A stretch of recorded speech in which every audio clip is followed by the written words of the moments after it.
বানানোর জন্য এখানে আমি 200 গ্রাম চিকেন একদম কিমা বানিয়ে নিয়েছি মিক্সিতে, আর তার মধ্যে দিয়ে দিলাম 1 চামচ ভিনিগার, আর দিয়ে দিলাম আদা রসুনের পেস্ট 1 চামচ, সোয়া সস দিলাম 1 চামচ, সব দিয়ে ভালো করে ম্যারিনেট করে রাখলাম। নুন দিয়েছিলাম অল্প করে। এটা 1 ঘন্টার জন্য ম্যারিনেট করা থাকবে আমার। তারপর এখানে কিছু পেঁয়াজ কুচি, লঙ্কা কুচি, ধনেপাতা কুচি নিয়েছি। আর এবার আমি ময়দাটা মেখে নেব। 1 বাটি ময়দা আমি সামান্য নুন আর সাদা তেল দিয়ে শুকনো অবস্থায় মেখে নিই।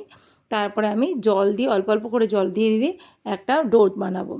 সেই ডোটা কিছুক্ষণ রেস্টে রাখবো, প্রায় 15 মিনিট মতো আমি ডোটা মেখে 15 মিনিটের জন্য রেস্টে রেখে দেবো।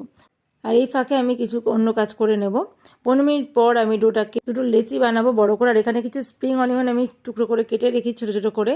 আর এখানে ফ্রাই প্যানে তেল গরম করে দিয়ে দিলাম এর মধ্যে পেঁয়াজ কুচি। পেঁয়াজটা একটু ভেজে নিয়ে দিয়ে দেবো এর মধ্যে স্প্রিং অনিয়ন আর পেঁয়াজটাকে একবারে আমি একসাথে ভেজে নেব। খুব বেশি কড়া করে ভাজার দরকার নেই, একটু আধটু কালার চেঞ্জ হয়ে গেলেই ব্যাস হবে। তার মধ্যে আমি দিয়ে দিলাম আগে থেকে ম্যারিনেট করা চিকেন কিমাগুলো।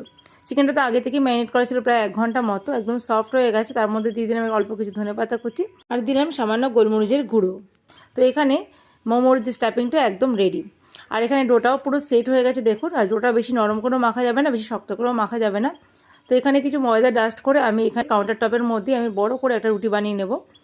আর এই মোমো রুটিটা যতটা পরিমাণে পাতলা করা যায় ততই ভালো, বেশি মোটা করা যাবে না। তারপর একটা স্টিলের বাটি দিয়ে আমি এরকমভাবে কেটে নিচ্ছি লুচির আকারে। আপনাদের যদি গ্লাস থাকে গ্লাস দিয়ে বা যে কোনো কুকি কাটার দিয়েও কাটতে পারেন। এতে কি হয়, মোমোর যে রুটিটা তাড়াতাড়ি করে আমার রেডি হয়ে যাবে। এর মধ্যে পুর ভরে নিলেই হয়ে যাবে রেডি মোমো।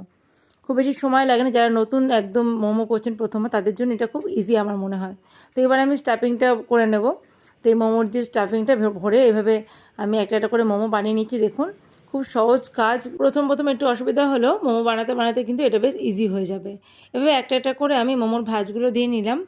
একটা সাইড ধরে নিয়ে আরেকটা সাইডে আমি কুচিগুলো দিয়েছি।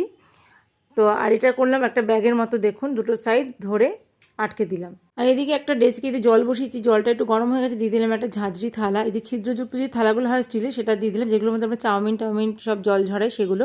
তার মধ্যে একটু তেল ব্রাশ করে নিলাম, সাদা তেল। তার মধ্যে দিয়ে দিলাম মোমোগুলো। 15 মিনিটের জন্য লো ফ্লেমে আমি স্টিম হতে দিয়েছি। এখানে মোমোগুলো একদম রেডি। মোমোগুলো যেরকম দিয়েছিলাম তার ডবল হয়ে গেছে ফুলে দেখুন। এবার আমি টমেটো কেচাপের সাথে মোমোগুলো পরিবেশন করলাম। গরম গরম মোমো শীতের রাতে কিন্তু দারুণ লাগলো। ভিডিওটা ভালো লাগলে একটা লাইক দিয়ে যাবেন।